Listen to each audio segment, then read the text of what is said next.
Welcome to the second quarter 2024 financial results conference call and webcast for Zoetis. Hosting the call today is Steve Frank, Vice President of Investor Relations for Zoetis.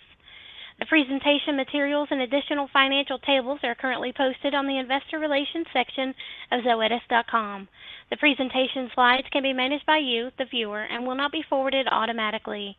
In addition, a replay of this call will be available approximately 2 hours after the conclusion of the call via dial-in or on the Investor Relations section of Zoetis.com. At this time, all participants have been placed in a listen-only mode, and the floor will be open for your questions following the presentation. If you would like to ask a question at that time, please press star 1 on your telephone keypad. If at any point your question has been answered, you may remove yourself from the queue by pressing star 2. In the interest of time, we ask that you please limit yourself to one question and then queue up again with any follow-ups. Your line will be muted when you complete your question. When posing your question, please pick up your handset to allow optimal sound quality. Lastly, if you should require operator assistance, please press star 0. It is now my pleasure to turn the floor over to Steve Frank. Steve, you may begin. Thank you, operator. Good morning, everyone, and welcome to the Zoetis second quarter 2024 earnings call. I am joined today by Kristin Peck, our Chief Executive Officer, and Wetteny Joseph, our Chief Financial Officer. Before we begin, I'll remind you that the slides presented on this call are available on the Investor Relations section of our website, and that our remarks today will include forward-looking statements, and that actual results could differ materially from those projections. For a list and description of certain factors that could cause results to differ, I refer you to the forward-looking statements in today's press release and our SEC filings, including but not limited to our annual report on Form 10-K and our reports on Form 10-Q. Our remarks today will also include references to certain financial measures which were not prepared in accordance with generally accepted accounting principles or U.S. GAAP. A reconciliation of these non-GAAP financial measures to the most directly comparable U.S. GAAP measures is included in the financial tables that accompany our earnings press release and the company's 8-K filing dated today, Tuesday, August 6, 2024. We also cite operational results which exclude the impact of foreign exchange. With that, I will turn the call over to Kristin. Thank you, Steve, and good morning, everyone. Thank you for joining our second quarter earnings call for 2024.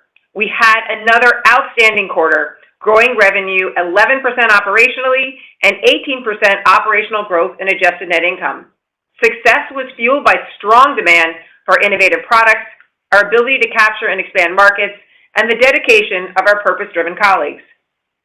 Segment growth was well-balanced, with 12% growth in the U.S. and 10% operational revenue growth internationally, even against a strong comparative quarter. Our innovative companion animal portfolio grew 12% operationally, while our livestock portfolio saw 9% operational growth across species and geographies. It's been an excellent first half of 2024, growing revenue 12% operationally, highlighting that our leadership stems from both industry-leading innovation and differentiated execution. We remain focused on our core strategy, delivering consistent results for our customers, the animals in their care, and our shareholders. And our unwavering commitment to excellence has resulted in the most diverse and comprehensive animal health portfolio. We lead the industry in R&D investment, bringing over 300 science-driven innovations to market, including 3 of the top 5 best-selling products in animal health: Apoquel, Simparica Trio, and Cytopoint. With our global footprint and world-class manufacturing facilities, we ensure consistent quality and on-time delivery. Our early investments in digital transformation power an exceptional customer experience while positioning us for future growth. We continuously refine our commercial strategies and for effective launches and market penetration. And our powerful brand recognition, targeted direct-to-consumer campaigns, experienced sales reps, and medical experts help us capture new market share and win loyalty. Our customers are at the center of everything we do, from understanding their challenges to exceeding their expectations. Scientific innovation enables us to meet their demands while creating new markets. Our commercial execution allows us to defend and grow that market leadership. The animal health industry has proven essential and resilient in all types of climates, but it's also dynamic and growing, and we are well positioned to seize the opportunity. Look no further than our revolutionary osteoarthritis pain franchise, Librela for dogs and Solensia for cats. We are developing a market with breakthrough products that are safer and more effective while offering convenience for veterinarians and pet owners. The results speak for themselves. Globally, Librela grew 142% operationally this quarter, fueled by the successful and ongoing U.S. launch. But again, it's innovation coupled with execution. Take Solensia, for example. Despite launching in Europe 3 years ago, we reported 60% operational growth this quarter. Our breakthroughs are driving increased feline clinic visits, which in turn expands the total market. We, along with veterinarians and pet owners, are excited about how these safe and efficacious products are revolutionizing first-line treatment for chronic pain in dogs and cats of all ages. Given our proven track record of building and scaling billion-dollar franchises, we remain confident about the OA pain trajectory. But we don't just launch products, we cultivate them for long-term success. Our key dermatology franchise exemplifies this commitment, delivering strong 18% operational growth. Driven by Apoquel and Apoquel Chewable, along with Cytopoint, we have transformed the management of atopic dermatitis in dogs, providing safe, effective, and convenient solutions.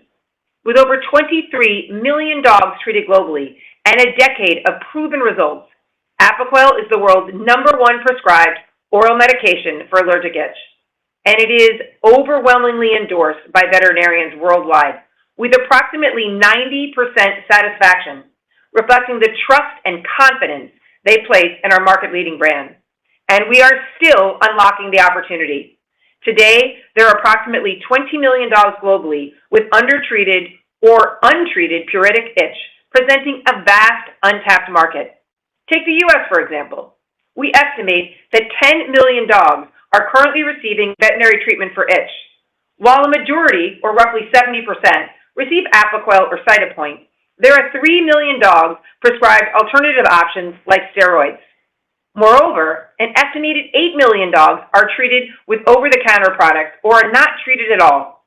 This highlights a potential addressable market of 11 million dogs in the U.S. alone that could benefit from our safe and effective therapies. Internationally, the trend is similar, with room for even more growth as dogs become increasingly medicalized, underscoring a significant global market opportunity that will fuel our ongoing growth. To solidify our leadership and win new patients, we are focused on DTC marketing to raise awareness, enhance medical education to improve compliance, and expanding retail partnerships. Our ability to execute extends to the Simparica franchise, which grew 22% operationally for the quarter. We have not only navigated the changing competitive landscape, but embraced new opportunities with confidence and agility. Several key trends are fueling our growth. First, pet owner demographics are shifting. They are younger, more affluent, and connected by the powerful human-animal bond. They are highly engaged and willing to invest in their pet's health and well-being. Second, and Whitney will say more on this, there's a significant channel shift aimed at meeting the evolving needs of these younger pet owners. We are making our products more accessible, ensuring they are available where and when they need them. This combination is a crucial part of our growth strategy, and the results are reflected in our performance. In this dynamic environment, our execution across all phases, from launch to expansion to defense, sets us apart, showcasing we can introduce, sustain, and grow products in a competitive market. Our focus on innovation and execution cuts across every part of the business to create shareholder value. In our livestock portfolio, the sale of our medicated feed additive and certain water-soluble product portfolios remains on track to close in the second half of the year. Meanwhile, we are focusing on innovative solutions for producers, including preventatives, antibiotic alternatives, and genetics. As the demand for healthy and sustainable animal protein continues to rise, we remain committed to supporting our livestock customers. Our dedication to meeting their needs and adapting to the evolving market conditions ensures that we are well-positioned to contribute to their success. Building on our outstanding performance this quarter, we remain confident in our ability to grow faster than the market and through competition, as reflected in our raised guidance. While macroeconomic headwinds persist, animal health remains resilient, and Zoetis' strong operational execution and innovative, diverse, and durable portfolio enable us to navigate all kinds of market conditions effectively. We further demonstrated our commitment to shareholders and confidence in our growth trajectory with a recent announcement of a board-approved $6 billion share repurchase program, which Wetteny will elaborate on. The animal health landscape is evolving, and our innovations are at the forefront. And while breakthrough innovation is a cornerstone of our strategy, our success is rooted in multiple drivers of growth.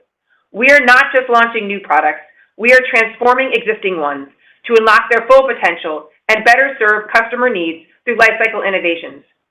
That means taking proven therapies and developing new formulations, uses, and delivery methods, maximizing their impact and reach. This translates to value created for customers and shareholders alike by allowing us to bring critical new solutions to market faster, minimizing development risk and costs by leveraging existing safety profiles of proven products, and expanding the reach of established products. Our commitment to lifecycle innovation is just one reason we are the leader in animal health.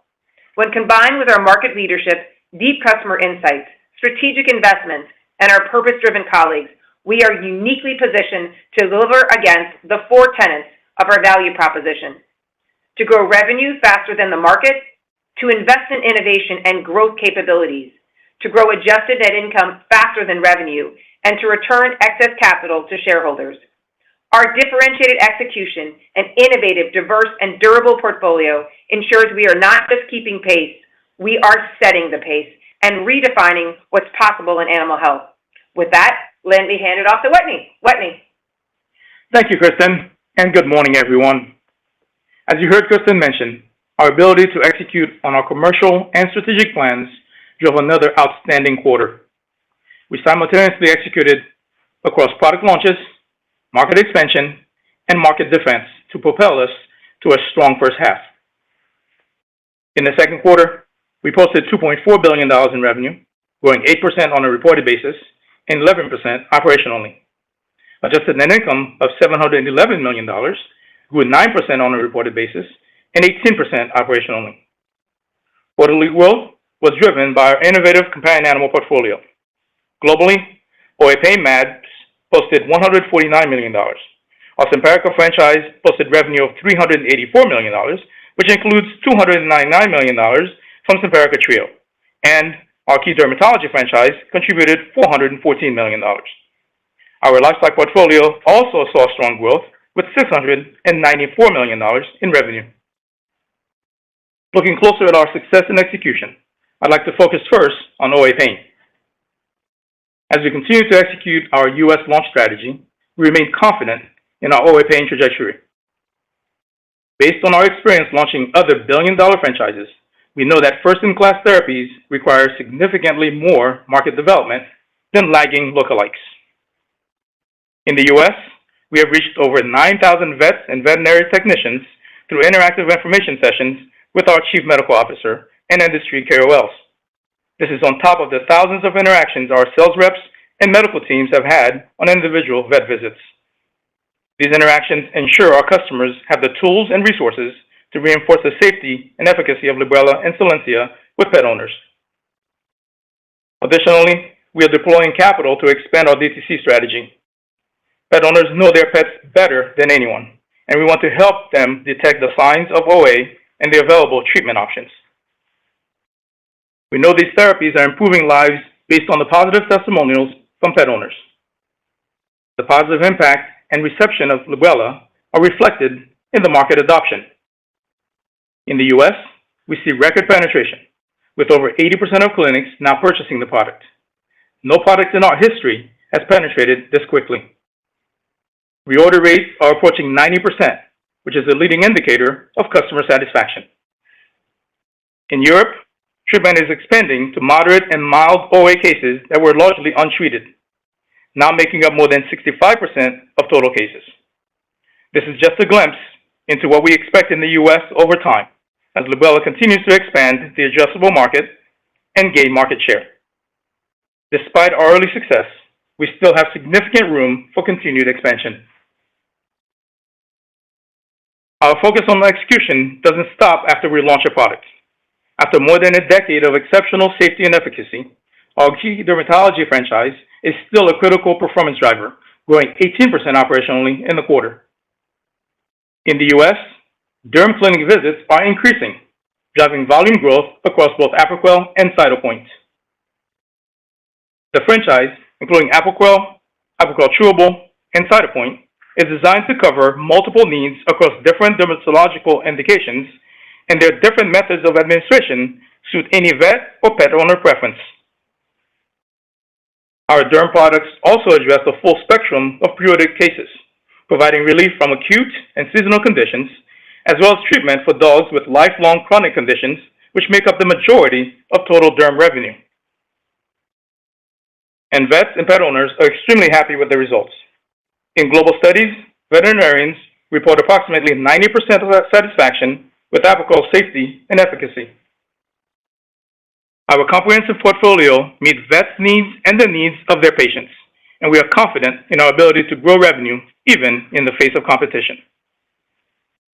That confidence is fueled by the significant opportunities for market expansion that Kristen mentioned earlier. First, we are targeting the 8 million dogs in the U.S. with atopic dermatitis that are either untreated or not treated by a vet through direct-to-consumer advertising, helping to educate pet owners on the signs of an itchy dog and our prescription treatment options. Additionally, in the U.S., there are 3 million dogs who are prescribed alternative products like steroids. We are confident in our ability to win these new customers through our proven safety and efficacy.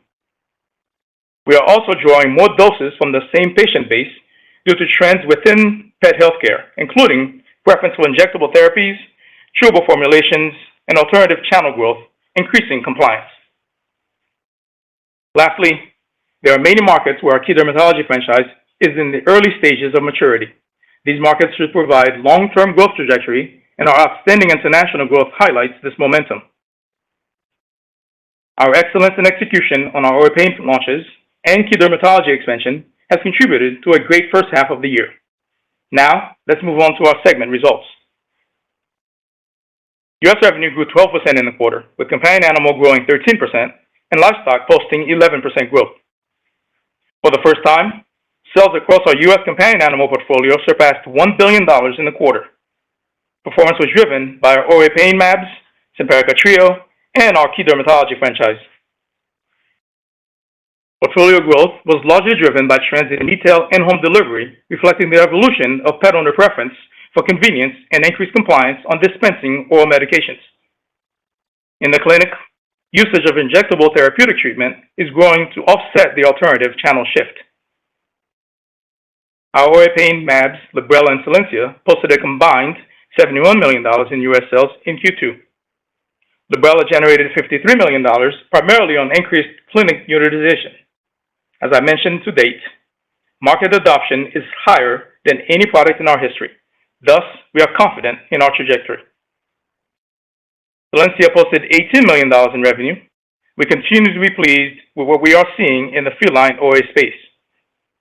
As Kristen mentioned, we see positive trends in feline OA visits, which have nearly doubled since our launch almost 2 years ago.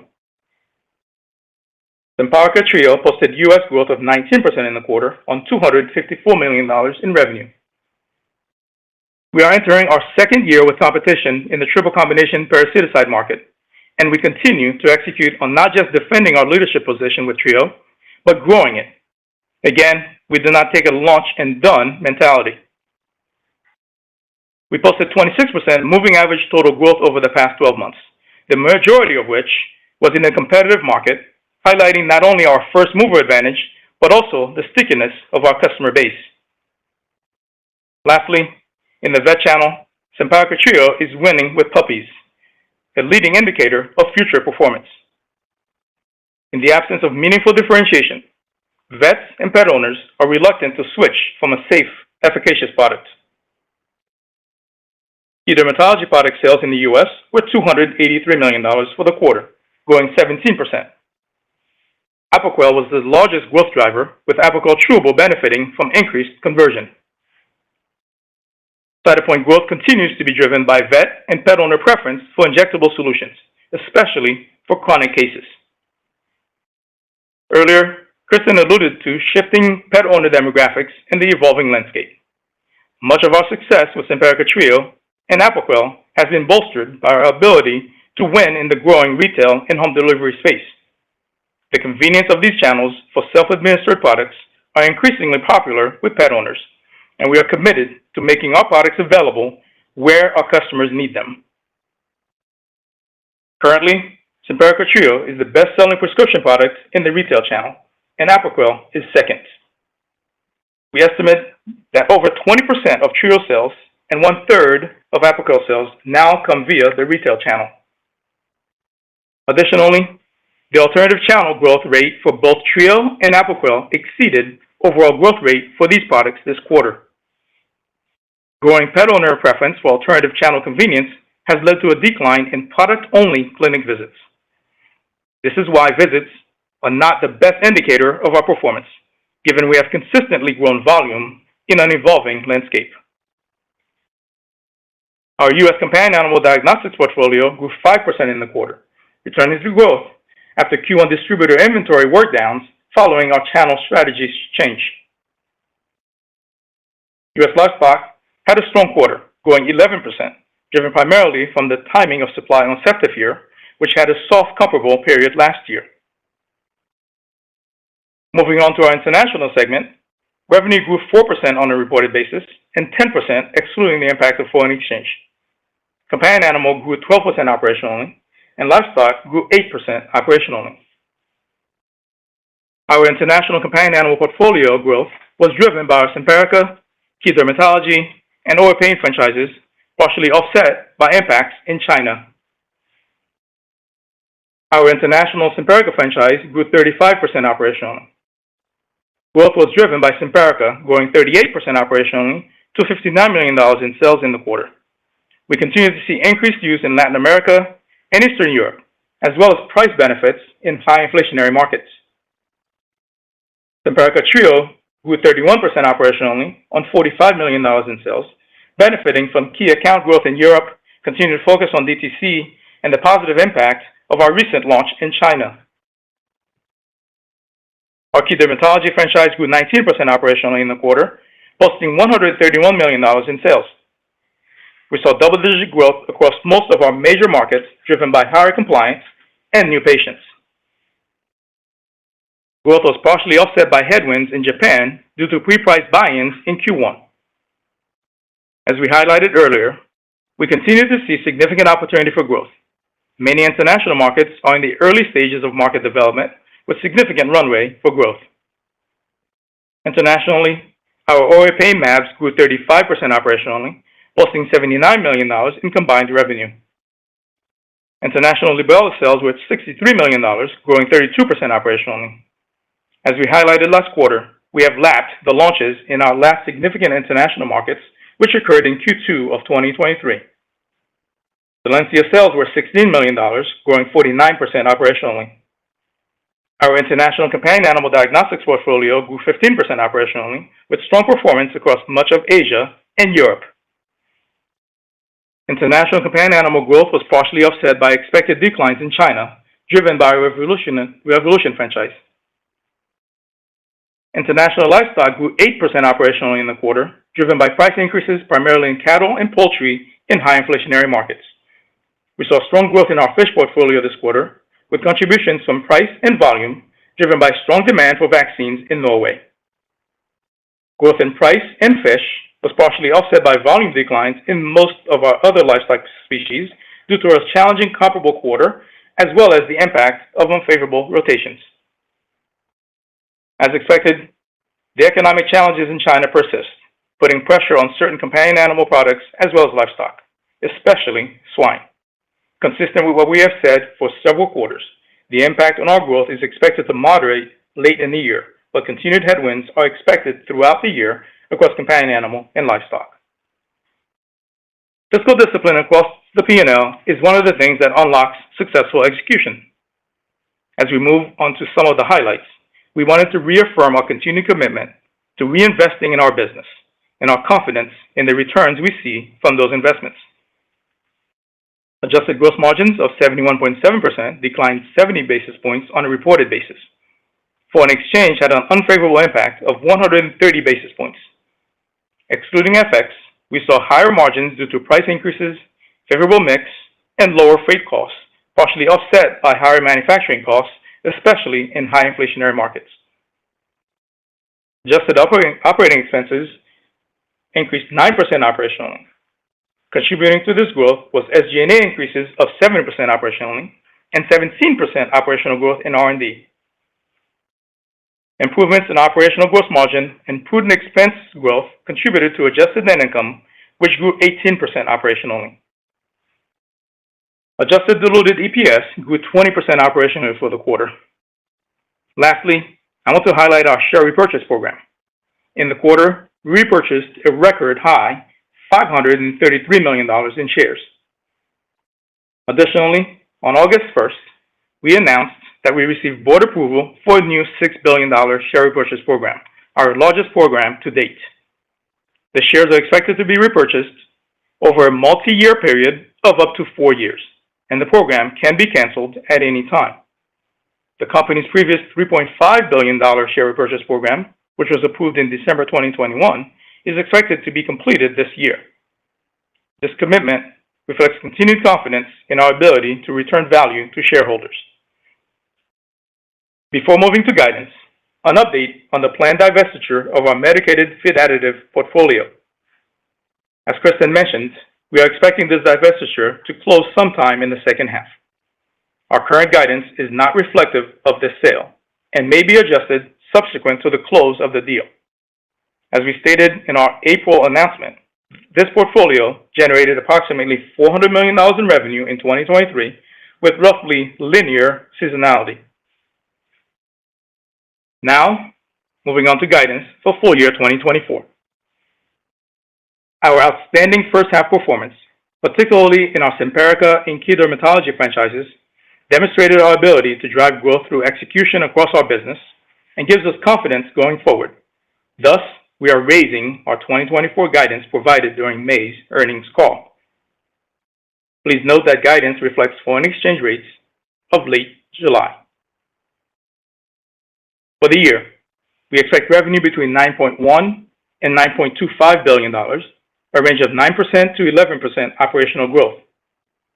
As we stated earlier, our oral pain trajectory remains on track.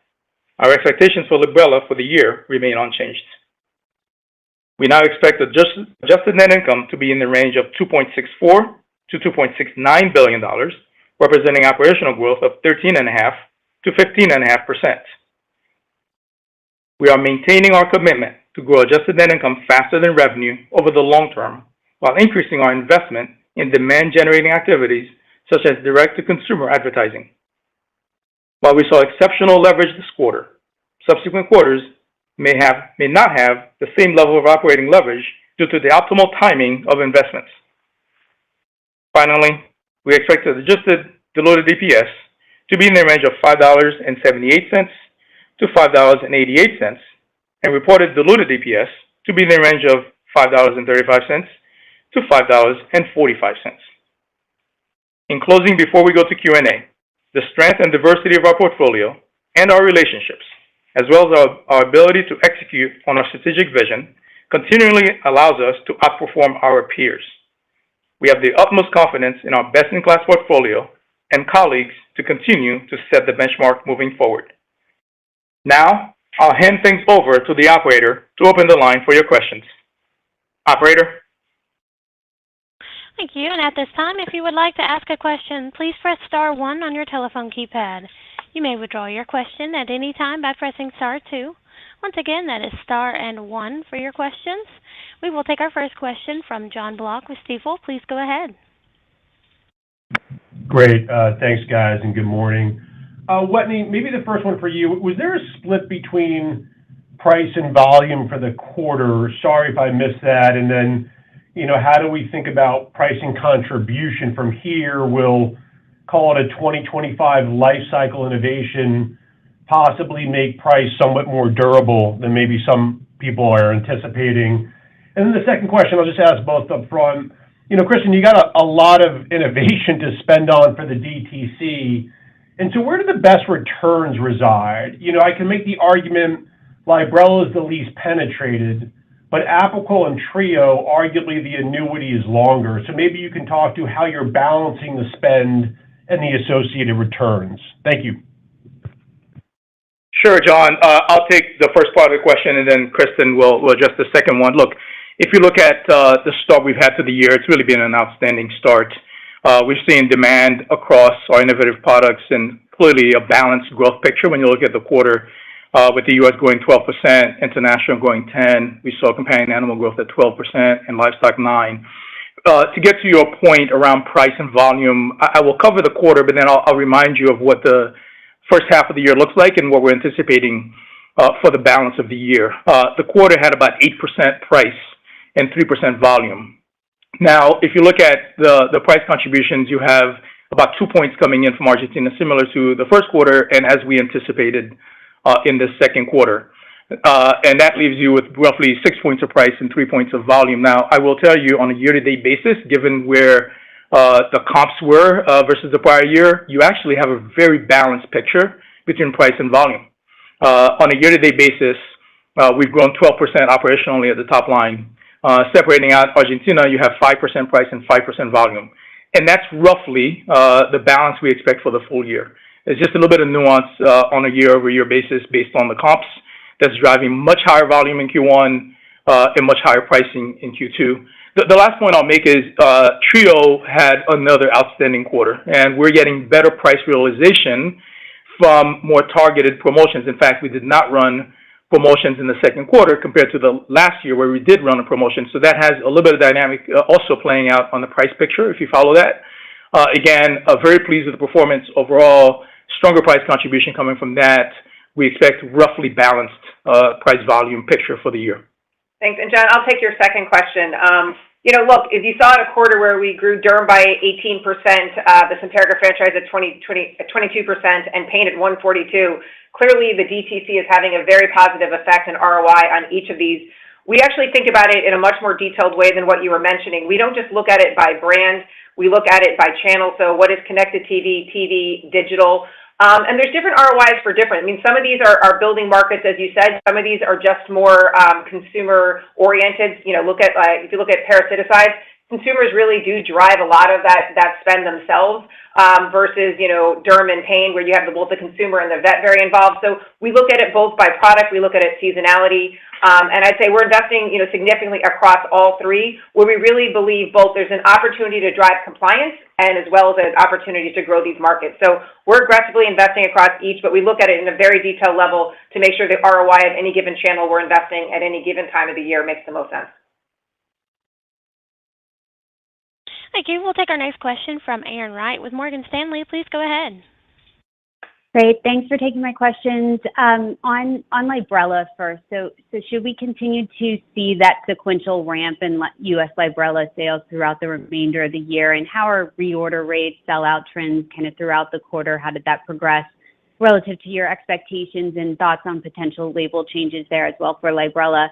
And then my second question is on just the competitive positioning now. I guess, can you speak to how you're thinking about that now, particularly in the dermatology category, but also in parasiticides, and how much of the guidance update today was attributable to your view of your competitive positioning for the balance of the year? Thanks. Thanks. I'll take the first question. I'll let Wetteny take the second question on competition across all three. Obviously very, very pleased with Librela's growth in the quarter to 142%. What we're really seeing it is fundamentally improving the quality of life for dogs with OA pain. We've seen a really positive reception. They find it safe and efficacious, and it's really making a real difference. To date, we have about 18 million doses. We're very pleased with the penetration to date in the U.S., which is 80%, with the reorder rate at 86%. So to your point on quarter-over-quarter growth, continuing to see and expect through the rest of the year to see significant quarter-over-quarter growth in this product. As we mentioned on the last call, we are always in ongoing discussions with the FDA, certainly in the first year after launch, as they're doing their post-marketing reviews. We have been in those. We have had dialogue with them about possible changes to the Librela label, as we've had in many of the other markets we've operated in. In those markets, as you look at it, we continue to see positive trends quarter-over-quarter in Europe after label changes we had in both the EU and the UK. both 2022 and 2023. So, these are label changes, as you know, are not uncommon, as we talked about last quarter. So, we're really excited to see the growth we continue to see in Librela and really the excitement and positive stories from pet owners. So, Whitney, you want to take the second question? Sure. Look, when we look at the performance so far, it's been phenomenal across Derm and Trio for the first half of the year, as well as strong contributions, obviously, coming from our OA Pain franchise. You heard the numbers coming in from Librela and Solensia, both in the U.S. with the launch as well as internationally. When we think about the competitive landscape, look, clearly, given what we're seeing and what we anticipate continuing to momentum in the business, we're raising guidance based on the core business. I would say Derm, in particular, when we look at the competitive landscape, we've raised our expectations on Derm to double digits. We were saying high single digits previously. When we look at Trio, the update isn't really meaningful. We were anticipating this would be a late in the year competitive launch anyway. It's the third to come to market, et cetera. So not any meaningful impact here in terms of how we think about the guidance. Thank you. We'll take our next question from Michael Ryskin with Bank of America. Please go ahead. Great, thanks.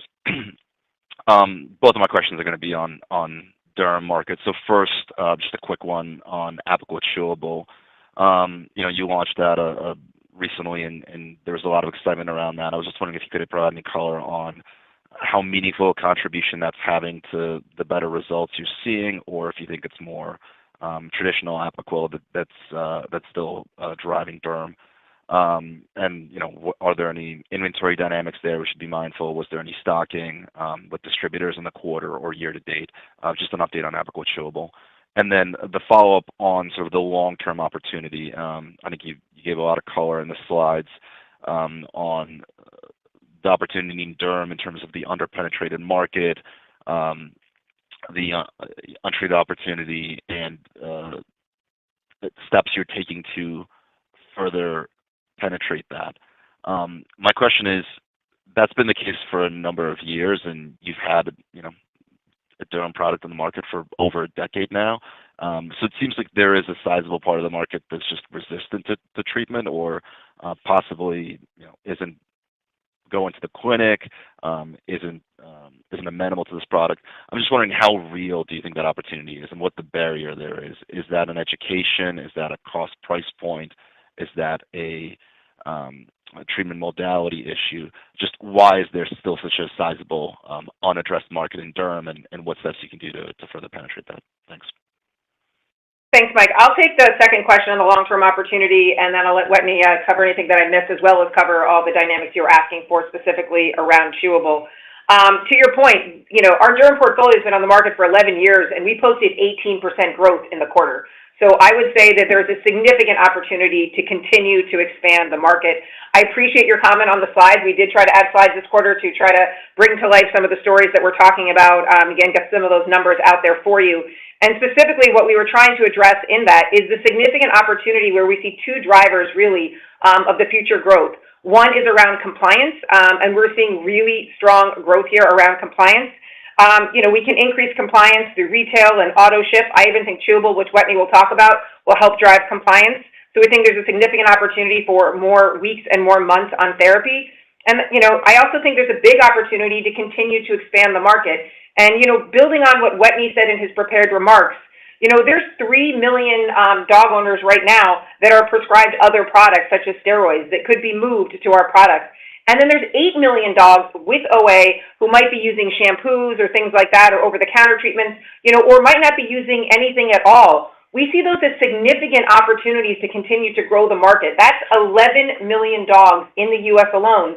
And as I mentioned in my remarks, internationally, we see the same key drivers and same opportunities, but with an additional one, which is that there's still many dogs yet to be medicalized in international. And as those dogs become more medicalized across many countries in China, Brazil, et cetera, we see a significant opportunity there. But I know you asked a number of questions on chewable, which I'll let Whitney build on it, as well as anything else you saw in Derm you wanted to mention. Look, when I look at the Derm picture, Mike, I'm very excited about how we are thoughtfully targeting these sub-parts of the business beyond continuing to educate pet owners and so on, which is already benefiting us in terms of the growth we continue to see in this product 11 years later. So clearly, we are penetrating those areas, and we think there are some real ways we can smartly and thoughtfully target here. above the about $7 million that we are already treating with our products, there's $11 million that we can go after here in the U.S. alone, and Kristen just touched on that. And so won't go into more detail on that, but we're very excited about how we're doing that there. In terms of Chew, look, this is largely conversion from Apoquel, so I wouldn't say that it is necessarily contributing to overall growth, but an important part of our strategy as we look ahead. We've seen the conversion rates outside the U.S., for example, in those markets in Europe we've been in for, I think, about 2.5 or so years now. Those are now about 50% penetration. In the U.S., as we ended the quarter, we were approaching about a quarter conversion. I think we've crossed that since, so we're in that ballpark. So clearly, meaningfully converting from Apoquel, which again is an important part of our business, and we think could long-term contribute to overall growth given the ease of use and preference to pet owners, et cetera. Thank you. We'll take our next question from Brandon Vasquez with William Blair. Please go ahead. Hey, everyone. Thanks for taking the question. Maybe on my first question, can you just walk a little bit through the increased guidance, maybe on the top line and the bottom line, specifically what is being passed through there? I think, not to pick on it, was a great quarter. I think you beat a little bit more, especially on the organic growth relative to our estimates, and I think less than that beat was passed through. So just curious if there's puts and takes through the rest of the year that we should be keeping in mind for both sales and EPS on the bottom line. Sure. Look, first of all, let me just cover one last piece that I didn't cover on the last call, which was the contributions in terms of stocking around Chew, and then I will get, Brandon, to your question around the guidance and what went into it in terms of puts and takes and top versus bottom. First of all, there's very little contribution in terms of net inventory into distribution on Chew. It's about $4 million, so call it 1 percentage point out of the 18 we talked about on key derm globally, so not meaningful at all. Now, to your point around the guidance, look, we raised the midpoint of our guidance about 50 basis points, the same on the bottom. We are still very much committed and confident in driving operational growth and expansion through the P&L. You're seeing about a 450 basis points separation between top line and bottom line. So clearly, continuing to demonstrate our core value proposition to grow the bottom line faster than the top line. I think what you're seeing here in terms of the guide, why it's the same raise at top and bottom in terms of basis points, is because we see an opportunity to invest in the business in areas that will drive growth as we exit the year and enter into next year. And as we've said continuously, we will make those investments as we see those opportunities, but still, again, sticking to our commitment to driving top and bottom. Now, I think as you look at the back half of the year, I will note a couple of things. If you remember last year in the fourth quarter, we have basically an easier comp, particularly in terms of bottom line in the fourth quarter, but these investments will impact the operational leverage you'll see in the third quarter. So expect that to be not at the levels that you're seeing in Q2 here as you math from the guidance and the implications in the back half. So clearly the back half looks like about a 9% top line growth there at the top.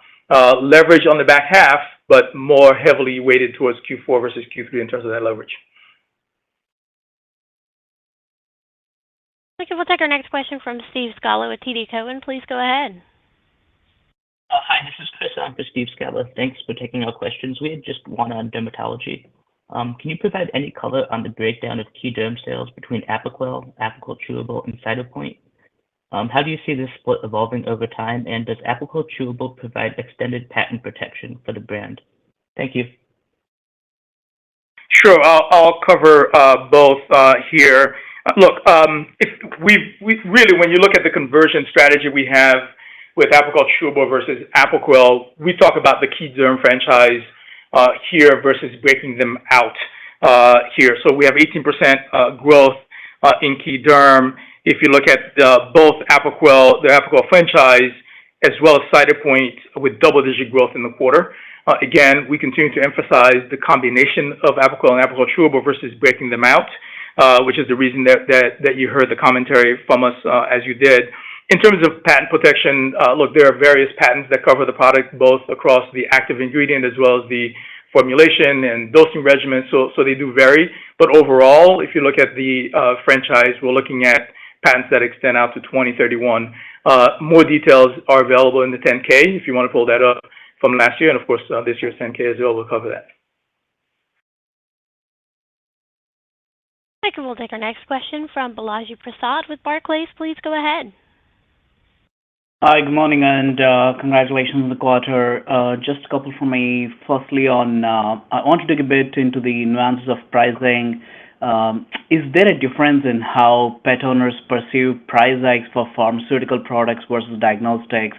The reason I'm asking is our veterinary survey consistently is showing that pet owners are increasingly concerned about spending trends in diagnostics. It seems that this is not applicable on the pharmaceutical side. Would love your take on it, one.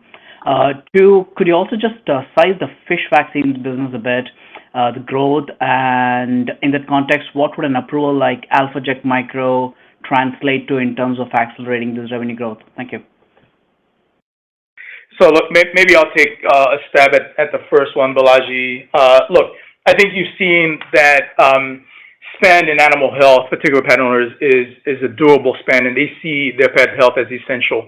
We've seen that time and time again, and every survey we've done, given the human-animal bond, et cetera, shows that. I think when you look at pet health spend, 86% of pet owners are saying that they would spend whatever it takes if their pet needed extensive veterinary care. We've done market studies as well that demonstrate if pet owners had a 20% reduction in their budget, they would still spend the same on their pet health. So clearly underscoring this importance in terms of the importance of the pet health as a member of the family for pet owners, and we see that show up in terms of our numbers. I don't know if I have a view in terms of how that differentiates between therapeutics versus diagnostics. Clearly, as we look at the picture today, you continue to see strong volume growth in our business, even as you see very robust price as well. So clearly, we see that opportunity to continue to drive the business. That way, we are seeing some price realization, so it's not priced to the end pet owner, it's priced into our channels in terms of vet clinics, et cetera. But you see our ability to continue to take price and still drive volume in the business, given the innovative solutions we're bringing that are addressing chronic conditions for pet owners that they really, really care about. So we think that there's continued room to continue to do that. In terms of the fish vaccine, I can't speak to the specific vaccine you talked about. Clearly, we saw 20% growth in our fish portfolio this quarter. This is largely driven by demand for vaccines in Norway. Very important market for us, so we're seeing both price and volume there. Perhaps we'll take offline that specific one that you referenced. Thank you. We'll take our next question from David Westenberg with Piper Sandler. Please go ahead. Hi. Thank you for taking my question, and congrats on a great quarter here. So you definitely have products that drive visits in themselves, like Cytopoint and Librela, but you also do have wellness-dependent products such as vaccines, and maybe I'd argue ProHeart is in that category.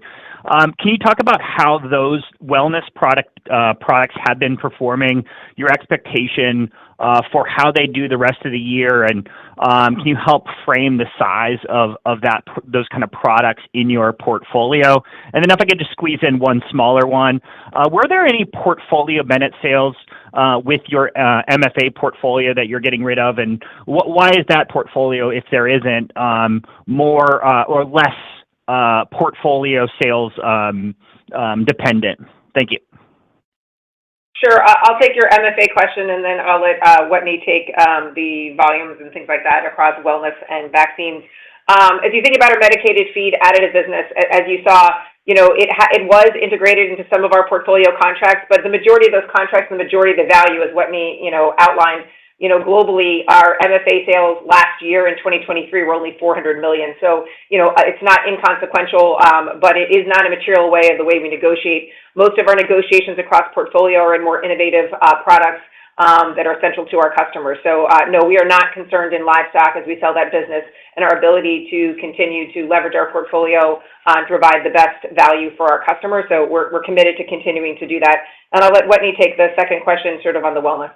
Look, David, I think, your question on wellness in terms of what's happening across the core portfolio brands versus the rest, I think at the heart of that question is really what's happening around visits, which we have continuously talked about, that overall visits are not a good indicator for our business, and you see volume growth across our pet care business each quarter, even when overall visits are down.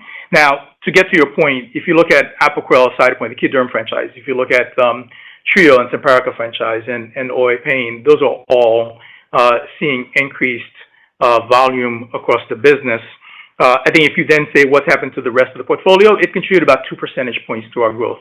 And that's largely the price in this quarter, but that's just a dynamic versus the prior year in terms of both timing of when we had some vaccine availability in the prior year that added to supply last year, and therefore it's a comp item, if you will, and then China has its impact in terms of what do you call the rest of the portfolio. So it's a little bit more price versus volume in the quarter, but overall, typically we see about 1 or 2 point contribution to growth from the rest of the portfolio, and that's what we're seeing this year. Again, I would underscore that we are seeing increased volumes across pet care, regardless of the overall visit picture, and I think that's really what's important for us when we look at our business. We'll take our next question from Glenn Santangelo with Jefferies. Please go ahead. Oh, yeah, thanks for taking my question. I maybe want to touch on some of the topics that we just talked about, but, you know, we get a lot of questions from investors talking about these sluggish sort of pet ownership and vet visit trends and, you know, taking all that into the context of a weakening consumer here. And Whitney, I heard your comments regarding, you know, how you view the consumer and your comments regarding how strong the retail channel's been for you all. But, you know, could you maybe help us reconcile some of those trends and data points as you think about, you know, taking the step to raise guidance in the back half of the year? I mean, you know, how conservative are you with respect to the consumer and how you think about those trends in general? Thanks. Thanks. I'll start and let's see if Whitney wants to build anything here. I think what you're seeing is you might see an impact in lower spending in pet discretionary, but, you know, we're continuing to see consumers see pet medical care as very essential, and they are willing to spend. So if you look in the quarter, we saw about a 4% growth of revenue in the clinics, about 6.2 revenue per visit growth. I mean, obviously, you're referencing the decline in overall clinic visits, but if you look at our, U.S. Pet care numbers, we outpaced significantly, overall, in the U.S. with 13% growth in our companion animal business.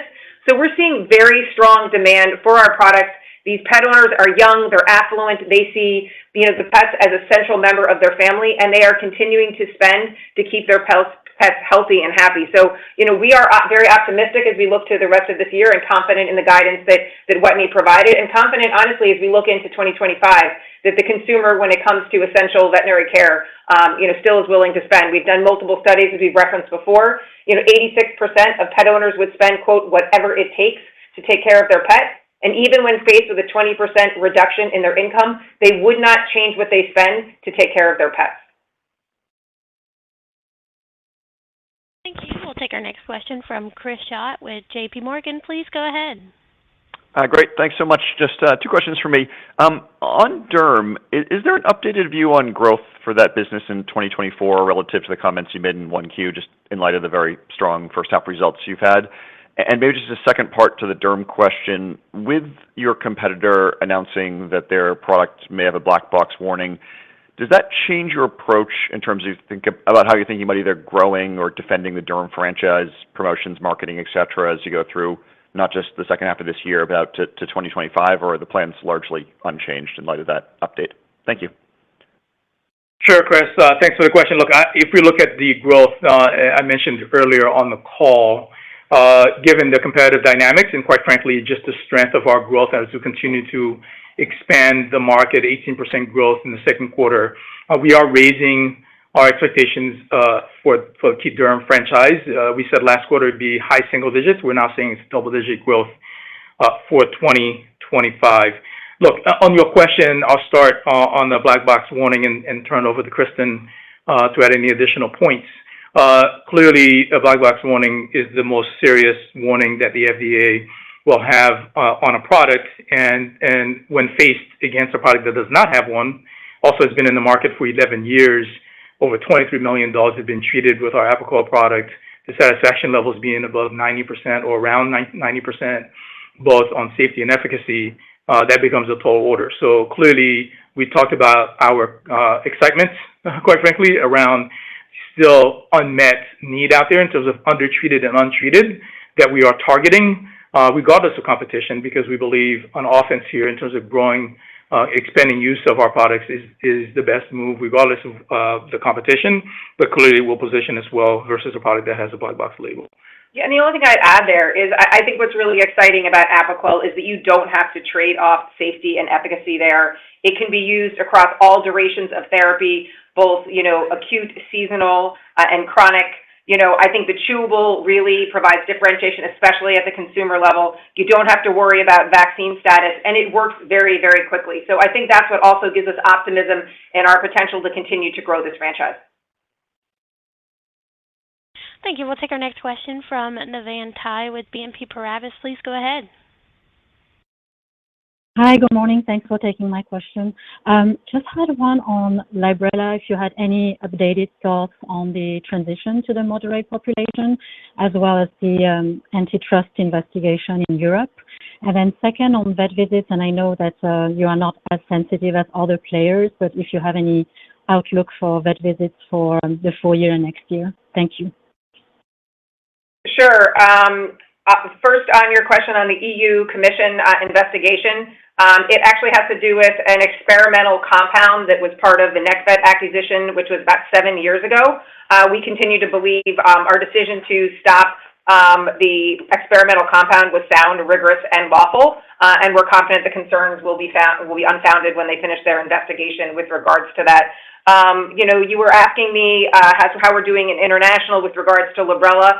Right now, about 65% of the cases are now mild to moderate, which we think is, significant progress. This has been a big focus of ours, as we've mentioned on the previous calls. And with regards to your last point, I think on vet visits, we don't really have really good detailed information internationally on vet visits. So there's not, great information. It ranges by market to market, and there's not great sources. So I don't have any specifics I can share there. Thank you. We'll take our next question from Thomas Dvorsky with Nephron Research. Please go ahead. Hello. Thanks for taking the question. Livestock. I know maybe not a topic asked a lot, but even excluding fish, your cattle, poultry, swine growth was pretty strong in the quarter. And was just wondering, the last couple of years have been difficult for livestock market with inflation and other pressures, just, whether you see maybe a more sustainable, maybe mid or high single digit growth in that market. I know there's MFAs going in and out there, but just otherwise, whether the market maybe is improving. Yeah, so look, great. If you look at the quarter, we saw 9% growth in our livestock portfolio. As you've said continuously, livestock tends to grow the market somewhere between 2 and 4% typically. This year, we are seeing increased price, particularly in those hyperinflationary markets like Argentina, for example. And so we would expect livestock as a market to grow towards the higher end of that range. And we believe we will follow that range as well if you look at what we would expect in our results. I think when you see high single-digit growth rates like this, sometimes it's a comp. For example, in the U.S., Ceftiofur had an easier comp versus prior year, so you'll see an uptick in that. But overall, we expect livestock to be in that 2 to 4 range, perhaps a touch above that in this current environment, given the pricing environment on those hyperinflationary markets. And there are no further questions at this time. I'll turn the call back to the speakers for any closing remarks. Thank you. Thanks, everybody, for joining the call today and for your questions. Our ability to seamlessly integrate innovation and execution resulted in what I believe is an outstanding second quarter and first half of 2024. It led us to raise our guidance, and we are very excited about the continued momentum for the rest of the year. I think what we've clearly demonstrated is our ability to generate groundbreaking ideas and translate those into tangible results. We are laser-focused on our strategy to ensure we remain at the forefront of the industry. I believe our diverse and durable portfolio of trusted and best-in-class products positions us well to capitalize on the emerging opportunities and to really redefine how animals are cared for the long term. And finally, I want to express my heartfelt gratitude to all of our dedicated colleagues across the globe. We recently celebrated Purpose Month across our teams and geographies, highlighting how we bring our purpose to life every day with our customers, our communities, and each other. And their passion for nurturing the world and humankind by advancing care for animals is truly inspiring. Your hard work and commitment are the driving force behind our success, and I want to thank you for everything that you do. And I want to thank all of you for joining us today. Have a great day. Thank you. This does conclude today's program. Thank you for your participation. You may disconnect at any time.